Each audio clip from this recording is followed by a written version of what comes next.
Okay, so we've all heard about the Trojan horse, right? But what about the one found in medicine? I want to tell you all about gallium nitrate and the role it plays in our battle against antibacterial resistance. But first, what even is antibacterial resistance? According to the CDC, antibacterial resistance is a phenomenon of bacteria developing the ability to defeat drugs designed to kill them, thus creating infections that are often difficult or even impossible to treat. How does this even happen? Well, let's take a look. All bacteria has a peptidoglycan layer, which is essentially carbs and protein.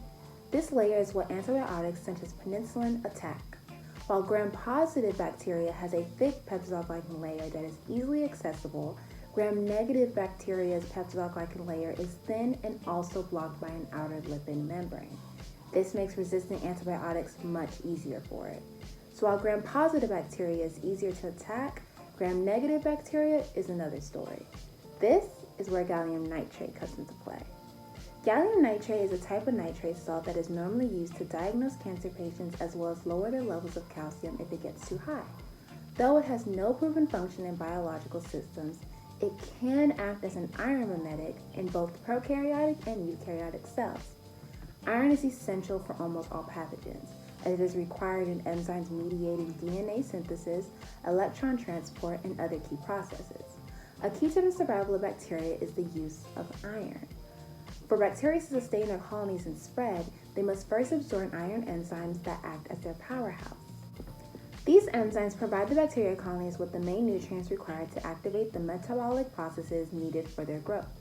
Therefore, iron enzymes are responsible for bacteria's ability to form resistances against drugs.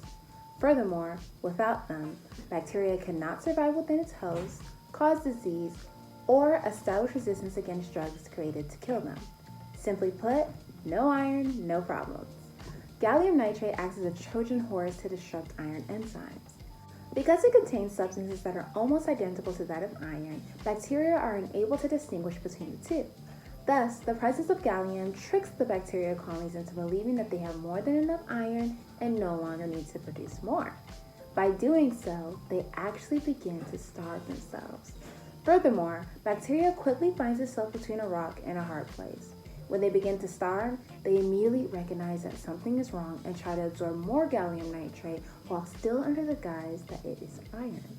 This creates a vicious cycle and ending with bacteria ultimately starving itself to death as it continues trying to feed itself, what turns out to only be killing it.